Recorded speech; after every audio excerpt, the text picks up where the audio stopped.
La historia del arte comienza en la etapa de la prehistoria en el año 30.000 a.C. y tiene dos etapas, la etapa paleolítica y la etapa neolítica.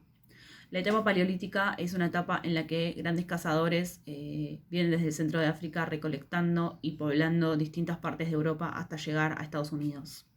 En este momento se refugian en cuevas en los que después tenemos los primeros indicios de arte, que es lo que hoy llamamos arte rupestre, que eran distintas figuras de animales y pinturas. También están los monumentos megalíticos, que son grandes bloques de piedra. Después tenemos la parte neolítica, que es cuando ya estos pueblos se asientan, empiezan a domesticar las plantas y los animales, entonces por ende controlan su alimentación y empiezan a tener una vida más en sociedad. En esta época es una época de arte mobiliario, de arte portable. Y ahora ya tenemos la historia propiamente dicha, que comienza en la Edad Antigua, en la región de la Mesopotamia, desde los primeros testimonios de escritura hasta la caída del Imperio Romano de Occidente. Lo que comienza con esto son los grandes referentes de la hegemonía sobre el Mediterráneo, que son las dos culturas antiguas, que son Grecia y Roma. La cultura griega está dividida en tres etapas distintas y es arcaica, clásica y luego helenística. En la Grecia clásica se consolidan los principios filosóficos, artísticos y científicos de los cuales siguen vigentes hoy, y también algo que es muy importante, que es el canon de belleza. Luego, después, la cultura romana se funda en el siglo VIII a.C. y se divide en tres etapas: la Roma monárquica, la Roma republicana y la Roma imperial. En la Roma imperial tenemos una gran referencia porque de allí sale nuestra organización social, eh, nuestras leyes, nuestra organización de la historia de la arquitectura con dispositivos como cloacas o vías, que también fueron heredados de culturas distintas como la egipcia y la griega. La Edad Media comienza en el siglo V con el quiebre del Imperio Romano y dura hasta el siglo XV. Tiene tres etapas: la etapa paleocristiana, en la cual se persigue a los cristianos; la etapa románica, en la cual se construyen las primeras iglesias o templos católicos; y la etapa gótica, en la cual los templos alcanzan otra calidad de edilicia y además la institución iglesia crece significativamente. En el siglo XV la Edad Media entra en quiebra por el descubrimiento de América, la colonización, la caída de Constantinopla, el desarrollo de la imprenta de tipos móviles que democratiza a quienes escriben, leen y traducen, y además la crisis de la Iglesia Católica con la Reforma Luterana. La Edad Moderna comienza en el siglo XV y rige hasta el día de hoy. Tiene dos etapas. La primera etapa es la etapa premoderna, desde el siglo XV hasta el siglo XVIII. En este momento se da una simultaneidad dialéctica de movimientos artísticos, como lo son el renacentismo, el manierismo, el barroco, el neoclásico, el romántico, el realismo, el impresionismo y el postimpresionismo. Para tanto, todo arte antes del Renacimiento es arte antes de la era del arte, porque dice que en ese momento el arte estaba como al servicio o desligado del mismo, y sino que dependía de otras disciplinas complementándolas, como por ejemplo la arquitectura. O sea que era un arte anónimo. Y con la llegada del renacentismo, con Miguel Ángel y Leonardo da Vinci, por ejemplo, los artistas hacían de su propio estilo una huella, algo más fuerte y más potente. Entonces, en este momento el artista estaba por encima de las disciplinas y del arte mismo. La segunda etapa, el arte moderno, comienza en el siglo XX y rige hasta el día de hoy. Comienza con las vanguardias históricas que rompen con los paradigmas antes utilizados. Los críticos y los historiadores del arte tienen una diversificación en la interpretación de lo que ven. Luego le siguen las neovanguardias, las posvanguardias. También señala que en el arte moderno de los 70, en el arte conceptual, se produce una gran crisis y que no ve diferencia entre la obra y las cosas reales, entre la obra y el objeto. Entonces se produce una desmaterialización de la obra de arte. Un ejemplo claro es la obra de arte Brillo Box de Andy Warhol y las cajas de Brillo Box que vendían en los supermercados. Es entonces, en este momento, cuando el arte muere, porque muere el arte mimético, el arte referencial, el arte que imitaba a la realidad. Danto relaciona mucho su periodización con la narrativa moderna. Esta narrativa moderna tiene que ver con que, según Danto, tenemos que pensar en el arte después del fin del arte, o sea, después del arte de los 70. Más que nada habla de una narrativa moderna en el sentido de que la contemporaneidad tiene que ir más allá de los límites de una narrativa. Eh, que el arte que surgiera debería quedarse sin ningún tipo de narrativa en la que pudiera ser considerado para después. Con el fin del arte es como que se surge un tipo de autoconciencia en el artista. Entonces su periodización sería el arte premoderno de 1400 a 1880, el arte moderno de 1880 a 1960 y el arte contemporáneo que es ese de los 70 y los 80 que sigue siendo hasta la actualidad, toda esa etapa en la que él considera la poshistoria. En esta periodización, que él comienza en el 1400 con el Renacimiento, lo que pasa es que los artistas hacían sus propias obras y sus propios estilos y entonces las obras eran valoradas. Y en el inicio de la premodernidad, de esta etapa de 1400 al 1880, el concepto del artista como que se vuelve central. Se pintaban las representaciones del mundo, de hechos históricos, de paisajes, de personas. Entonces las obras de arte eran como objetos de admiración. Este arte mimético que seguía ciertas pautas. Entonces después, con el inicio de la modernidad, hasta 1960, todo esto se rompe. Y se rompe la representación antigua del mundo. O sea, las condiciones en las que se representan estas obras de arte se vuelven centrales. Más que nada, según Danto, dice que Gauguin y Van Gogh fueron los primeros pintores modernistas, porque ellos tenían un nuevo nivel de conciencia, reflejaban como un tipo de discontinuidad de que la mimética no era lo más importante, sino lo más importante era la reflexión, los sentidos y los métodos que usaban para crear sus obras. Es entonces cuando lo moderno deja de significar como lo más reciente y es más como una noción de estrategia y de estilo, de lo que podemos ver, de las maneras en las que el artista reflejaba sus obras. Entonces se vuelve algo más materialista también, porque se interesa más por la forma, la superficie, la pigmentación y no por el resto, digamos. La poshistoria es este periodo en el que comienza la era en la que los relatos llegan a su fin. Lo encarna el arte contemporáneo, este arte después del fin del arte. Es un momento en el que se siente como una libertad extrema, como una libertad perfecta en la que todo arte puede ser representado como tal. Todo puede ser considerado arte. Entonces los artistas están librados de esta carga de la historia y son libres para hacer lo que para ellos consideren arte y lo que ellos quieran mostrar como ese arte. Andrea Giunta define a este arte contemporáneo como el arte que aparece luego de la Segunda Guerra Mundial, en el que el arte moderno se ve interrumpido. En este momento se quiebran las formas de circulación de la cultura, de los libros y de las revistas que iban a trazar ese camino por el que el arte moderno iba a seguir, como los siguientes pasos que debían seguir los artistas jóvenes para ese arte moderno. Y Andrea Giunta, como habla de que no sabemos exactamente qué es el arte y sospecho que nunca lo sabremos, observamos los síntomas de este arte contemporáneo. Y uno de los síntomas más importantes del arte contemporáneo es que el mundo real irrumpe en el mundo de la obra. Entonces los sonidos, los objetos, los fluidos, los restos, la basura de nuestra contemporaneidad, de nuestro mundo, irrumpen en ese mundo, ese formato de obra. Otro síntoma muy importante de la contemporaneidad es la radicalización del arte, en el que el artista coloca sus obras como escudos, como armas de resistencia y de revolución y de lucha. Esto tiene mucho que ver con que en Latinoamérica sufrimos mucha violencia represiva en las dictaduras latinoamericanas y es entonces cuando en el arte contemporáneo se ve como un reflejo de esta violencia y en el que en esta nueva etapa los retratos fotográficos tienen una importancia porque son como pruebas de existencia y ausencia. Se desarrolla como un nuevo lenguaje en torno a la necesidad de recordar.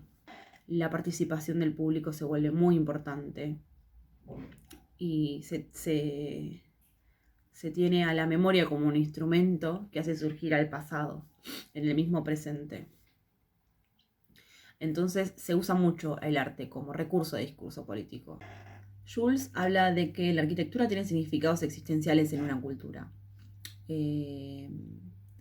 Y tiene que ver con que cada sociedad y cada cultura ha construido su espacio arquitectónicamente distinto o con distintos puntos más fuertes o menos fuertes según sus deseos, sus creencias, según lo que cada cultura sentía que debía representar el espacio al que habitaban todo el tiempo.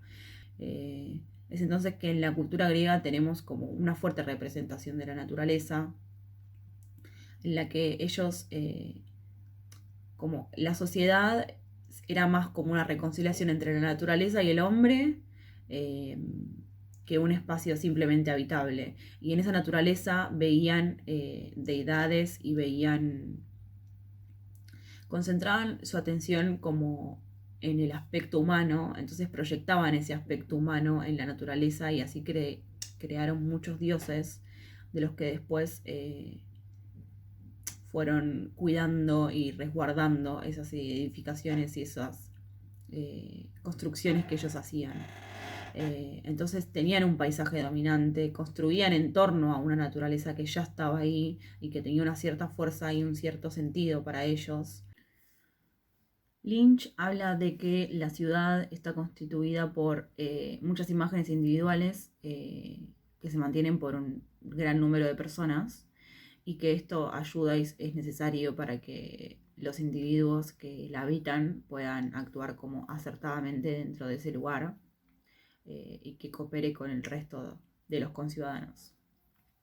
Entre ellas distingue distintos tipos de estas imágenes, como por ejemplo las sendas, que son las calles, los senderos, las líneas de tránsito, los canales, las vías, que son las que organizan y conectan los demás elementos ambientales entre sí.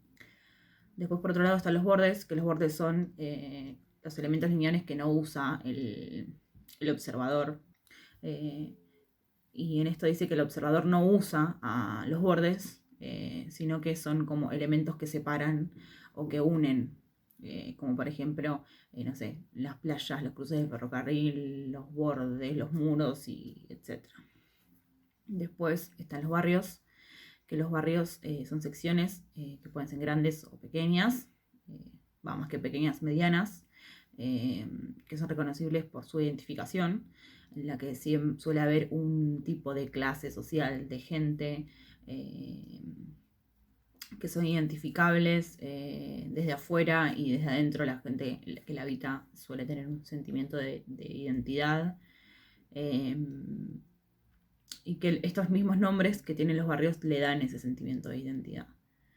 Después están los nodos, que los nodos son los puntos estratégicos o concentraciones a los que puede ingresar un observador, que pueden ser estaciones de subte, de tren, aeródromos, transbordos de colectivos o de autos, concentraciones de tiendas, una esquina donde se reúne mucha gente, una plaza cercada. Y por último están los mojones, que los mojones, en los mojones el observador no entra, sino que es un objeto físico que en general sirve de referencia, como por ejemplo, no sé, torres aisladas o cúpulas o montañas, un edificio en particular, una señal, una tienda. Para Dessertó, la relación entre la ciudad y el caminante se basa básicamente en que el caminante transcribe sus huellas al paso. Es decir, como que sus pasos tejen los lugares. Se registran en los mapas urbanos y al caminar como que se apropia del sistema que está creado urbanamente para ese peatón. Y la ciudad a esto responde con ciertas normas, cierto orden espacial. Por ejemplo, dónde se puede circular y dónde no se puede circular. A su vez el caminante también transforma todo eso y crea nuevas, como por ejemplo los atajos, las desviaciones, las improvisaciones al andar. El espacio tiene también que ver con esto, porque el espacio es un lugar practicado en el que hay movimiento, en el que los caminantes van transformando la calle. Ese lugar en el que los caminantes transforman se convierte en un espacio. Y el lugar, por ejemplo, es simplemente un lugar, son elementos que coexisten en un orden. Tiene más que ver con lo propio. Auge habla del lugar antropológico, del lugar histórico, del lugar relacional, del lugar identificatorio, del lugar en el cual hay un discurso y un lenguaje que lo caracteriza como lugar, del lugar de la identidad individual, del lugar en el que uno siente que está en lo propio. Por el contrario, un no lugar es uno en el cual, como por ejemplo en un supermercado, en un aeropuerto, en una autopista, uno en el cual hay mucha individualidad solitaria, en el cual se genera contacto solo con otra imagen de vos mismo. Perdés tu personalidad intrínseca y sos solamente pasajero o cliente o conductor. En estos lugares el usuario está obligado a probar su inocencia para poder acceder a él. Y esto es mediante el control de la identidad. Mediante una tarjeta, mediante un pasaporte, como por ejemplo en la fila del supermercado, en la caja. Para poder comprar tenés que mostrar tu DNI o tu tarjeta de crédito. Y tiene que ver con la sobremodernidad, que nos da pautas y normas que debemos cumplir para poder acceder a ellos. El itinerario de la Avenida de Mayo conecta las dos instituciones más importantes del país: la Casa Rosada, la sede del Poder Ejecutivo, y el Congreso de la Nación, la sede del Poder Legislativo. La Avenida de Mayo es una senda distintiva por su fachada y por su extrema anchura. Está en el barrio de Montserrat y funciona como nodo también, ya que allí se junta la gente para poder manifestarse y festejar días importantes para el país. Hay distintos mojones, como pueden ser la misma Plaza del Congreso, el Café Tortoni, el Pasaje Barolo o el mismo Congreso Nacional. La edificación construida es una aspiración de Europa al momento. Está inspirada en los trazos urbanísticos de París y manifiesta un cambio de siglo en su arquitectura. El edificio mismo del Congreso Nacional intenta delinear un eje cívico en torno a la Avenida de Mayo, porque de un lado tenemos la Casa de Gobierno y el Cabildo Histórico y del otro lado el Congreso Nacional. Con su cúpula de 80 metros de altura y su revestimiento de mármol, fue decretado monumento histórico y artístico nacional para la identidad cultural, y así se asegura su preservación. Tiene distintas salas emblemáticas y dos recintos, el de diputados y el de senadores. Es un lugar clave para decisiones políticas y sociales que afectan a toda la ciudadanía. Entonces es el lugar donde se concentra el pueblo para reclamar o para incentivar distintas leyes, tratados y reclamos. El tiempo de Richard Serra se trata de grandes esculturas de hierro en una sala gigantesca en la que el espectador debe moverse y en la que va cambiando su percepción a medida que se mueve. Hay diferentes pasillos de diferentes proporciones, algunos más altos, más bajos, más anchos, más estrechos, y siempre son imprevistos. Hay como dos tiempos en esta obra: el tiempo cronológico que tardás en recorrerla y el tiempo, la percepción del tiempo que tenemos cuando lo vamos recorriendo. Se puede apreciar de dos maneras: una es recorriéndola y otra es observándola desde lo lejos para ver su magnitud. También es como un reflejo de una intervención humana, en la que el recorrido del caminante o el visitante va haciendo a su placer y va investigando de distintas maneras y vivenciándolo de distintas maneras. Tiene pasillos impredecibles y al recorrerlo podemos decidir por dónde y de qué manera queremos hacerlo. La obra La Bruja de Sildo Meirelles es una escoba en la cual ensucia en vez de limpiar, que se apodera del espacio. Primero con 2.000 kilómetros de hilo en sus primeras obras y luego con 7.000 kilómetros de hilo, que visitan las obras adyacentes, que invaden y contaminan estéticamente el espacio. Creo que pretende ver los límites del espectador y de los demás artistas. Propone como una experimentación de la espacialidad distinta y también un recorrido extenso por el cual los espectadores pueden y tienen que estar realmente activos. Es un ejemplo de la contemporaneidad, de que los objetos son piezas de arte y a la vez el espacio se transforma en una pieza de arte.